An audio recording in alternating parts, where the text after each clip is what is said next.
Hello anime lovers, स्वागत है आपका द एनिमे एक्सप्लेनर चैनल पर। और आज हम देखेंगे वन पंच मैन सीजन 3 के एपिसोड नंबर 6 को। तो चलिए जानते हैं आगे की कहानी को बिना किसी देरी के। एपिसोड की शुरुआत हीरोज की मीटिंग से होती है, जिसमें चाइल्ड एम्परर बताता है कि उसने सैटेलाइट से मॉन्स्टर्स के अड्डे का पता लगा लिया है, और यह भी कि वहां करीब 500 मॉन्स्टर्स हो सकते हैं। यानी कि एक हीरो को कम से कम 60 मॉन्स्टर्स से निपटना पड़ेगा। इन्हें ज्यादा दिक्कत बस हाई लेवल के मॉन्स्टर्स से ही होगी। हमें पता है कि जो सेंटीपीड मॉन्स्टर आया था वह भी मॉन्स्टर एसोसिएशन का ही मेंबर था, यानी उनके पास ऐसे और भी खतरनाक मॉन्स्टर्स हो सकते हैं जो थ्रेट लेवल डीमन या ड्रैगन होंगे। ड्राइव नाइट को पहले ही इस अड्डे का पता चल गया था और वह वहां छानबीन करने गया था, लेकिन तभी से उनकी कोई खबर नहीं आई है। हो सकता है मॉन्स्टर्स ने उसे खत्म कर दिया हो। डार्कशाइन कहता है कि वह एक साइबोर्ग है, तो हो सकता है कि वह अभी मरा नहीं हो और कहीं छुप के बैठा हो। ज़ॉम्बी मैन कहता है कि हमारी हालत भी ड्राइव नाइट जैसी हो सकती है, तो सब लोग संभल के रहना। तात्सुमाकी बोलती है कि वे मुझे नहीं हरा पाएंगे, फिर भी अगर इनके सामने कोई मॉन्स्टर आए तो उसे तुरंत ही मार देना है। प्यूरी प्यूरी प्रिजनर कहता है कि मेरे कुछ साथियों को मॉन्स्टर बनाकर वहां ले जाया गया है, मैं उनको बचाना चाहता हूं, तो अगर तुम्हें कोई मॉन्स्टर जेल वाली यूनिफॉर्म में दिखे तो मुझे बता देना।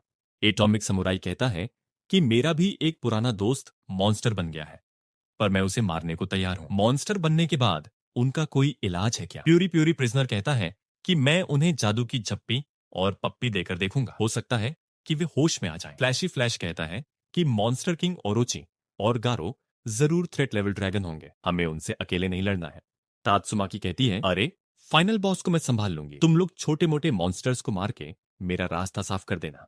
ज़ॉम्बी मैन कहता है कि ध्यान रखो कि हम वहां एक बच्चे को बचाने जा रहे हैं, तो कोई इतना बड़ा अटैक मत कर देना कि पूरी जगह ही तबाह हो जाए। चाइल्ड एम्परर कहता है कि वह अंडरग्राउंड अड्डा बहुत बड़ा है, ये तो बताना मुश्किल है कि फाइनल बॉस कहां पर होगा। इन्हें यह भी पता नहीं कि उस बच्चे को कहां रखा गया होगा, इसीलिए ये सबके इकट्ठा होने का इंतजार कर रहे हैं। तभी यहाँ अमाई मास्क आ जाता है और पूछता है कि उसे किसी ने मीटिंग के लिए क्यों नहीं बुलाया, वह भी तो इस टीम का मेंबर है। चाइल्ड एम्परर मन में कहता है कि सिर्फ एस रैंक वाले ही नीचे जाने वाले हैं, बाकी सारे हीरोज ऊपर ही रहकर पहरेदारी करेंगे। अमाई मास्क को यह बात पसंद नहीं आएगी, इसीलिए वह उसे आखिर में बताने वाला था। चाइल्ड एम्परर अब कहता है कि अटैक टीम नीचे जाएगी और बाकी हीरोज यानी सपोर्ट टीम ऊपर ही रहेंगे, जिनका लीडर अमाई मास्क होगा। एटॉमिक समुराई कहता है कि नीचे के सभी मॉन्स्टर्स से हम निपटेंगे, अगर कोई बच जाए तो तुम उसे मार देना, और मेरे स्टूडेंट्स भी मेरे साथ जाएंगे। अमाई मास्क कहता है कि वह भी उनके साथ चलेगा। तात्सुमाकी बोलती है, तुम्हें समझ नहीं आ रहा क्या, यह लड़ाई तुम्हारी औकात से बाहर है। अमाई मास्क उसकी नहीं सुनता और बोलता है कि अगर तुम मुझे लीडर बनाना चाहते हो तो एस रैंक हीरोज का लीडर बना दो। ज़ॉम्बी मैन कहता है, मजाक मत करो, तुम्हें बस क्रेडिट ही चाहिए ना, तो ठीक है, न्यूज में मेरी जगह तुम्हारा नाम छपेगा। अब जैसा चाइल्ड एम्परर कहता है वैसा करो। अमाई मास्क अब बोलता है, ज़ॉम्बी मैन तुम तो अमर हो ना, कहीं तुम भी तो मॉन्स्टर नहीं, तुम फाइट में अच्छे हो, इसीलिए एस रैंक में हो। तुम्हारी बाकी पावर्स के बारे में हम नहीं जानते, हम तुम पर भरोसा कैसे करें कि तुम हमारी साइड हो। और बाकी हीरोज बहस करने लगते हैं। अमाई मास्क बोलता है, तुम्हें कंट्रोल में रखने के लिए एस रैंक हीरो बनाया गया है, वरना तो पता नहीं तुम अपनी पावर्स से क्या ही कर दो, तो मुझे अपना लीडर बना लो। फ्लैशी फ्लैश अब गुस्से में उससे लड़ने को भी तैयार हो जाता है, पर तभी इन्हें आवाज आती है कि किंग यहाँ आ चुके हैं। अमाई मास्क उससे भी कहता है कि तुम भी अब मेरे ऑर्डर मानोगे, पर तुमसे ये बदबू किस चीज की आ रही है और तुम इतने गंदे क्यों हो? किंग बोलता है कि मैं घर भी नहीं पहुंचा और मुझे यहाँ बुला लिया गया, तो मुझे कपड़े बदलने का टाइम भी नहीं मिला। अमाई मास्क पूछता है कि तुम इतना लेट क्यों हो गए, अब तक क्या कर रहे थे? किंग बोलता है कि कुछ खास नहीं, बस मैं सिटी जी में था और मस्त हॉट पॉट खा रहा था।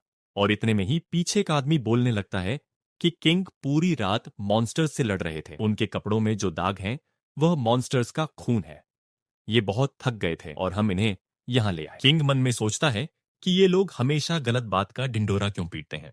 अमाई मास्क सुन के हैरान हो जाता है कि ये पूरी रात लड़ रहा था, वो भी अकेला। तात्सुमाकी भी यह सुन इम्प्रेस हो जाती है और अमाई मास्क बोलता है कि मेरे मन में आपके लिए इज्जत बढ़ गई है कि एस रैंक में ऐसे बहादुर हीरो भी हैं। किंग के लिए मैं इस झगड़े को यहीं खत्म करता हूँ।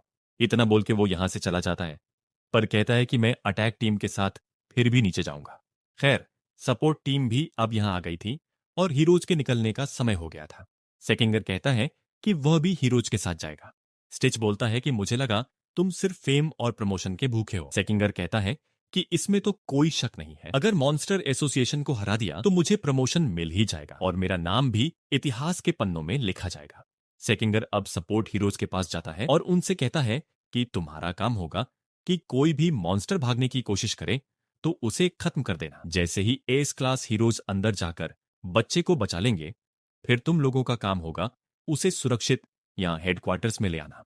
नीडल स्टार कहता है कि इतने खतरनाक मॉन्स्टर्स के सामने जाके हम बहुत बड़ा रिस्क ले रहे हैं, तो मिशन के बाद हमारी रैंकिंग बढ़नी चाहिए। सेकिंगर कहता है कि मैं प्रॉमिस करता हूं तुम्हारी रैंकिंग बढ़ जाएगी। तभी स्टिच को पता चलता है कि बैंग और बॉम्ब भी यहां आ गए हैं।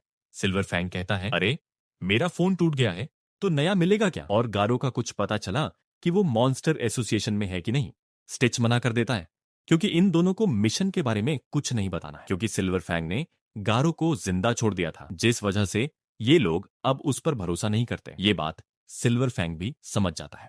तभी किंग यहाँ आ जाता है। वह असल में इस रूम में छुपने आया था ताकि उसे मिशन पर ना जाना पड़े, पर वह देखता है कि यहाँ तो बैंग और बॉम्ब बैठे हैं। किंग अब इन्हें गलती से बता देता है कि सभी एस रैंक हीरोज एक मिशन पर जाने वाले हैं। सिल्वर फैंग उससे बाकी चीजें भी उगलवा लेता है। अरे हमने साथ में हॉटपॉट खाया है, मुझसे क्या छुपाना? और किंग इन्हें सब कुछ बता देता है। सिल्वर फैंग पूछता है कि क्या सैतामा जानता है कि मॉन्स्टर का अड्डा उसी के घोस्ट टाउन में है? किंग बोलता है कि मुझे नहीं लगता, अगर उसे पता होता तो अब तक वो अकेला ही वहां चला गया होता। मिशन शुरू होते ही सभी हीरोज अलग अलग रास्ते से एंटर करेंगे। किंग बोलता है कि सैतामा, जेनोस और आप दोनों भी मेरे साथ चलो, पर ये हीरो एसोसिएशन के ऑर्डर्स के खिलाफ होगा। सिल्वर फैंग कहता है कि गारो भी वही है ना, तो हम जरूर तुम्हारे साथ चलेंगे। किंग कहता है कि ठीक है, फिर हम सैतामा के घर पर मिलते हैं। इतना कहकर वो चला जाता है और सोचता है कि चलो अच्छा है। इसके बाद सभी हीरोज मिशन के लिए निकल पड़ते हैं। इधर फूबुकी सैतामा के घर की तरफ जा रही थी। तात्सुमाकी के कहने पर उसे सपोर्ट टीम से बाहर कर दिया गया था, जो बात फूबुकी भी समझ गई थी। लेकिन उसे भी मॉन्स्टर एसोसिएशन से पुराना हिसाब बराबर करना है और वह अपने नए ग्रुप की मदद से बदला लेके रहेगी।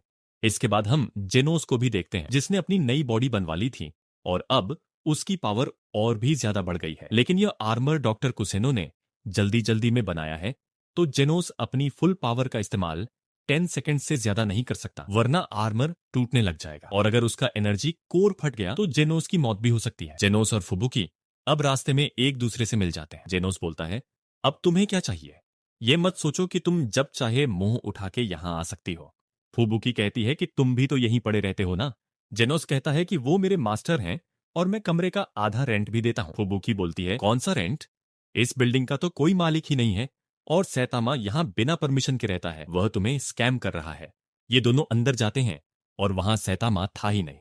जेनोस सोचता है कि सैतामा कहाँ जा सकता है, आज तो कोई सेल भी नहीं लगी है। तभी यहाँ बैंग और बॉम्ब भी आ जाते हैं और बोलते हैं कि हम किंग के साथ मॉन्स्टर्स के अड्डे पर हमला करने जा रहे हैं और जेनोस भी इनके साथ चलने को तैयार हो जाता है। तभी किंग भी यहाँ आ जाता है और उसे पता चलता है कि सैतामा तो यहाँ है ही नहीं। अब हम क्या करें? उसके वापस आने का इंतजार करें या उसके बिना ही मिशन पर चलें? फुबुकी कहती है कि हमें सैतामा का इंतजार करना चाहिए। ये फाइट बहुत ही तगड़ी होगी और हमें सैतामा की जरूरत पड़ सकती है। हम पूरे ग्रुप के साथ जाएंगे, पर उसकी फिर से कोई नहीं सुनता और चारों आपस में ही बात करने लगते हैं। जेनोस कहता है कि आप लोग आगे जाओ, मैं मास्टर सैतामा का इंतजार करूंगा और फिर हम दोनों भी अटैक कर देंगे।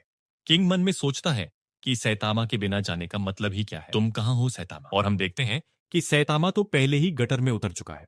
इधर बाकी हीरोज भी घोस्ट टाउन में आ गए थे। चाइल्ड एम्परर पूछता है कि किंग कहां गया, तो एक आदमी बोलता है कि उसने कहा वो आगे जा रहा है, तो बाकी लोग उसकी चिंता मत करना। सब सोचते हैं कि किंग अपने ही तरीके से काम करता है। तभी इनके सामने कुछ मॉन्स्टर्स आ जाते हैं और ये एपिसोड यहीं पर एंड हो जाता है। तो दोस्तों, इतनी फालतू चीजों के बाद आखिरकार हीरोज ने अटैक शुरू कर दिया है। अब क्या होगा, सैतामा किधर जाएगा, जानेंगे अगले एपिसोड में। वीडियो अच्छा लगा हो तो इसे लाइक और शेयर कीजिए। कमेंट करके बताइए कि आपको यह एपिसोड कैसा लगा और अगर आप हमारे चैनल द एनिमे एक्सप्लेनर पर नए हैं तो हमारे चैनल को सब्सक्राइब करके बेल आइकॉन जरूर दबाइए। मैं मिलता हूं आपसे बहुत ही जल्द अगले वीडियो के साथ।